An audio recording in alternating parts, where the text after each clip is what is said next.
Yo, what's going on, sexy? Beast Bald Cantaloupe here, and today we'll be taking a look at the Black Ops 3 version of the RPK, so let's go ahead and get the shit started. So of course, Treyarch would actually release this thing like right after I make a versus with the original RPK. As soon as I released that and as soon as it went public, I already knew I was going to have the comments filled with, why didn't you do the Black Ops 3 version? Well, I kinda had made that versus before the Black Ops 3 version was gonna be out. I was hoping Treyarch would be nice and wait a little bit, so that way that video can get some views and I just remake the versus with the Black Ops 3 version. But, you know, Treyarch doesn't like me and they do what they want. But the Black Ops 3 RPK, I was pleasantly surprised. It actually doesn't look god-awful. It's not as bad as the M16, I believe. That's the one they actually butchered. It doesn't look as ugly as that thing.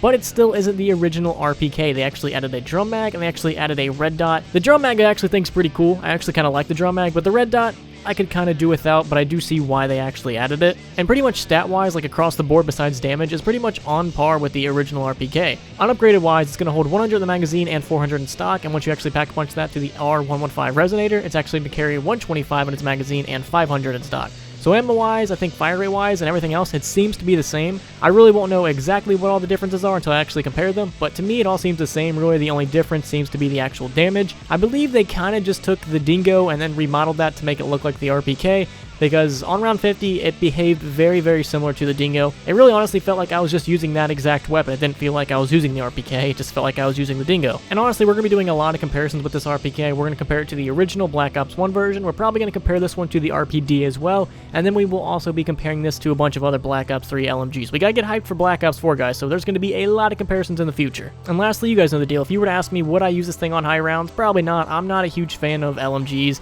To me, they're just not my preferred weapon. They make you run too slow. I'm just not a huge fan of them. But this thing's actually going to be able to do some work on high rounds, and it's honestly a pretty decent weapon. So if you were to ask me, is this weapon worth it? I would definitely say yes, but to me personally, I just never grab them. Alright, a quick shout out to my Patreon supporters. You guys are awesome and I love you. If you want to be a patron supporter, go to the link in the description.